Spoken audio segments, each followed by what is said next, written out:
Jammu university के छात्र आंदोलन में अपनी छाप छोड़ने के बाद कठुआ डिस्ट्रिक्ट में हीरानगर से पहली बार डीडीसी के चुनाव में उतरे अभिनंदन शर्मा कठुआ की डीडीसी के मेंबर बने हैं।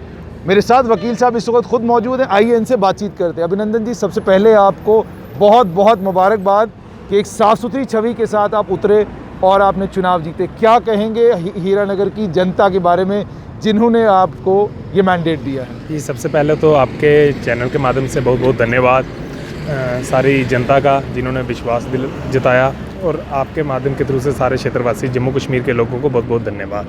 बस मैं इतना कहना चाहता हूँ कि जिस भरोसे और विश्वास के साथ जनता ने मुझे मौका दिया है, उनका भरोसा और विश्वास कभी टूटेगा नहीं।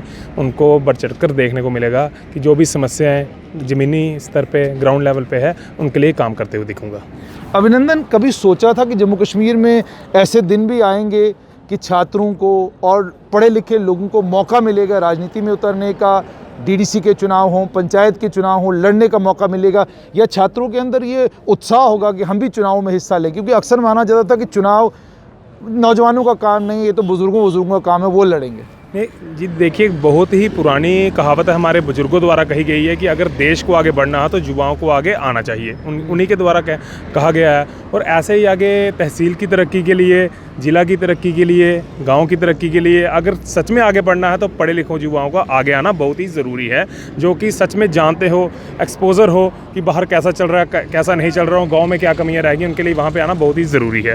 तो बहुत ही कह सकते हैं कि सबके आशीर्वाद से जितने बुजुर्ग थे सब मौका मिला है, और उनको काम करके दिखाऊंगा, ना कि सिर्फ बातें। एक होता है कि बातें करके निकल जाना, ज़मीनी स्तर पे उनको काम करके दिखाऊंगा कि वाकई कहेंगे कि हाँ, कि अगर मौका दिया है तो लड़के ने काम करके दिखाया है। जी, छात्र आंदोलन कुछ याद है या भूल गए?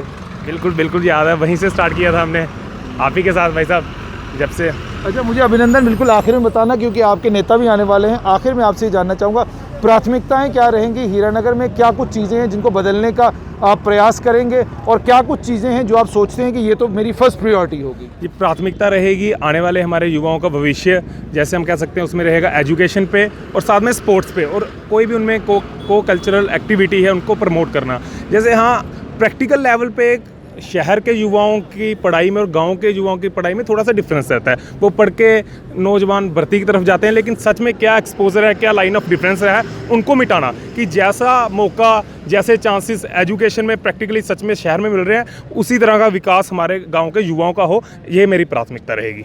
बहुत बहुत धन्यवाद। तो ये थे एडवोकेट अभिनंदन शर्मा, चुनाव जीते हीरानगर से डीडीसी का। अब देखना ये है कि जब डीडीसी के चेयरपर्सन और वाइस चेयरपर्सन बनने की बारी आएगी, क्या भारतीय जनता पार्टी का नेतृत्व इन युवाओं के ऊपर विश्वास करेगा, या कहीं ये डीडीसी 33% जो महिलाओं के लिए आरक्षण की बात की जा रही है उसकी भेंट तो नहीं चढ़ेगी?